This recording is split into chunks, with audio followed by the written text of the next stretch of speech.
Salut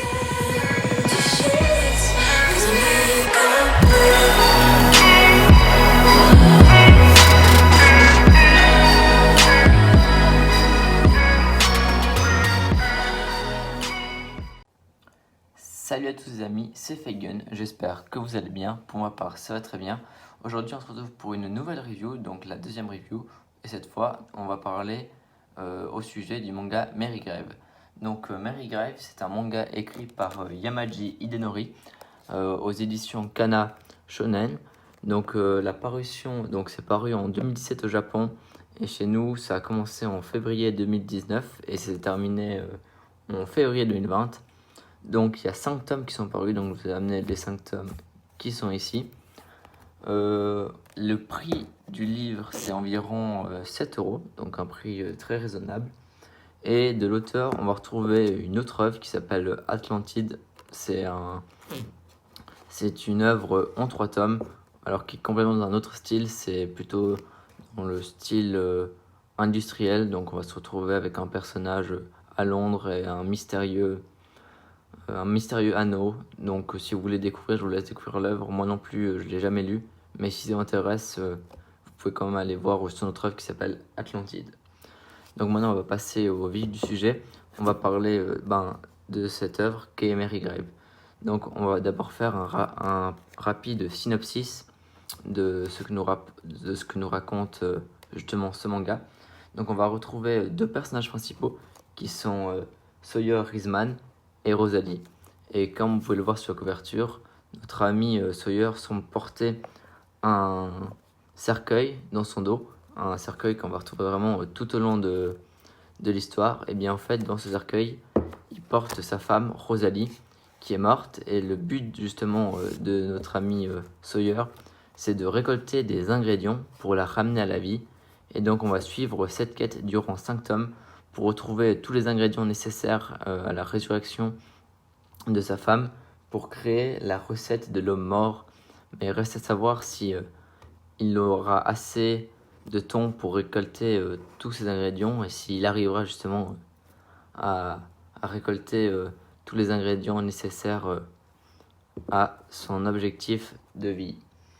Donc les points positifs de ce manga, tout d'abord c'est le dessin, un style qu'on peut trouver ma foi assez simple par moment, mais qui est vraiment qui est en accord avec le contexte de l'histoire et de l'auteur. Ça veut dire ça va très bien avec l'histoire, l'univers aussi très riche et très varié. Deuxièmement, les personnages, vraiment les personnages principaux que sont Sawyer, Rosalie et d'autres que vous découvrirez au fil des tomes sont vraiment très attachants, très drôles. Par moments c'est plutôt triste, mais c'est vraiment un excellent manga justement pour la question des personnages. Ensuite, l'histoire est assez classique. Dans le fond, vous me direz, c'est comme dans chaque shonen, à chaque fois un héros qui semble avoir des capacités ou de la magie, et puis qui doit réaliser son but. Mais là c'est quand même un peu différent, ça change des shonen classiques. Donc là je suis en train de vous montrer des autres images justement des autres tomes. Un autre point positif, c'est l'alternance entre les flashbacks. Donc il y a plusieurs flashbacks qui nous permettent vraiment de comprendre l'histoire des personnages et de comprendre qu'est-ce qui leur est arrivé durant leur enfance. Mais ça, je vais pas vous spoiler, vous découvrirez par vous-même si vous achetez justement cette série. Et en plus, on oscille des fois entre moments d'action et entre moments de discussion plutôt calme. Et l'alternance est très bien faite, ce qui vous donne toujours l'envie de lire et de continuer à lire cette histoire. Dès que vous finissez un tome, vous avez souvent envie de savoir quand même ce qui se passe par la suite. Après quand même quelques points négatifs. Alors je dirais le problème majeur justement de ce manga, c'est la fin.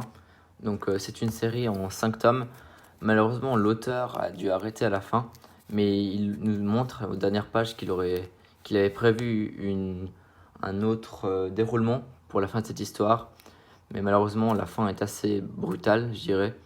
Vraiment on aurait aimé avoir, je dirais bien, 3-4 tomes en plus qui nous auraient permis de mieux comprendre le background des personnages, d'approfondir quelques questions, parce que la fin nous laisse quand même sur quelques questionnements qu'on aurait bien aimé découvrir. Et donc sur ce point-là, bah, c'est un peu dommage, mais honnêtement, ça reste une très très bonne série. Donc une série en 5 tomes, les 5 qui sont là. Donc c'est une série très vite rattrapée si vous n'avez pas quoi lire. Un très bon shonen plutôt sur le thème de l'aventure, de la magie, mais quand même aussi un peu de l'amour, hein, et des morts vivants en même temps. Donc ouais, c'est un excellent petit shonen qui vous fera passer des excellents moments de lecture. Enfin moi en tout cas ça a été le cas. En plus il y a des petites histoires derrière l'histoire principale qui sont vraiment cool. Et donc c'est pour ça que je vous conseille quand même vivement d'aller acheter ce manga, donc aux éditions Kana. Et donc voilà, donc c'est la fin de cette review. J'espère que ça vous a plu, que ça vous a donné surtout l'envie d'acheter ce manga et de le lire et d'espérer, comme moi, d'avoir eu beaucoup de plaisir à avoir lu ce manga. Et sur ce, je vous laisse me dire votre avis en commentaire, me donner des conseils si vous voulez que je lise d'autres mangas. Et puis je vous dis à la prochaine pour une prochaine vidéo. Allez, c'était Feigen, ciao tout le monde.